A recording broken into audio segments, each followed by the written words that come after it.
Kupitia mkutano mkuu wa Wasafi TV uliofanyika leo jijini Dar es Salaam, ambapo lengo lilikuwa ni kujadili muendelezo ama maendeleo ya Tumewasha na Tigo baada ya kusimama kwa muda fulani kuanzia pale lilipoanza sakata la kufungiwa kwa chombo cha Wasafi TV kufuatia tatizo hilo lililojitokeza kwa bidada Gigimani. Okay, so leo watu katika maswali ambao watu wangependa kujibiwa katika mdomo wa Diamond Platnumz ama aweze kudhibitisha mwenyewe ilikuwa ni juu ya taarifa zilizoenea mitandaoni ambazo imedaiwa kwamba Mzee Abdul Juma sio baba halali wa Diamond Platnumz. So watu walipenda kusikia Diamond ataliongereaje, lakini pia waandishi wa habari nao kwa kuwa walikuwa na hamsha ya kuweza kujua ni kipi kinaendelea, hawakusita kuweza kuuliza. Kipindi ilipotolewa muda wa kuweza kuuliza maswali, swali lilofuatia ni kumuuliza aliulizwa Diamond Platnumz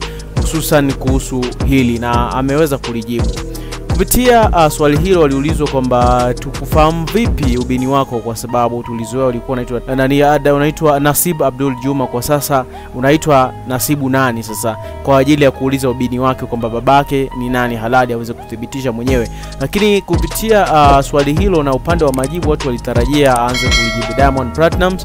Alijibu swali hili Zembwela ambaye alikuwa ni mtangazaji wa Wasafi FM na Wasafi TV na Means. Zembwela alijibu kwamba halihusiani na mada hilo swali, hivyo litajibiwa kwa wakati mwingine kabisa. Yani hilo swali hawezi likahusika hapo kwa sababu kikao ama mkutano ule ulikuwa unahusisha ama unaongelea mambo ya Tumewasha na Tigo tu, matamasha ya Wasafi, Tumewasha na Tigo. So kwa wakati mwingine ama muda mwingine tena Diamond Platnumz atakapokuwa tayari kujibu hilo swali, basi atawajibu waandishi wa habari. Lakini pia Diamond naye alipopata chance ya kuweza kuendelea na maongezi yake katika kikao hicho, alimsisitizia mtangazaji yule kwamba si kila sehemu inahitajika kuongea kitu fulani. Kuna baadhi ya maeneo hayahitajiki kuongea kitu fulani, na mpaka akajibu kwamba pale ni kwa ajili ya Wasafi TV, hazihitajiki stories za chumbani, ambapo lengo watu walikuwa wanataka kusikia Diamond atasema Mzee Abdul ndo babake ama sio babake. Endelea kusikilizia Jiriwa Waz TV. Naitwa Salah Hassan Jiriwa, Facebook, Twitter na Instagram ni cheki kwa Jiriwa Waz TV. Asante. Umeniuliza kuhusiana na ubini wangu.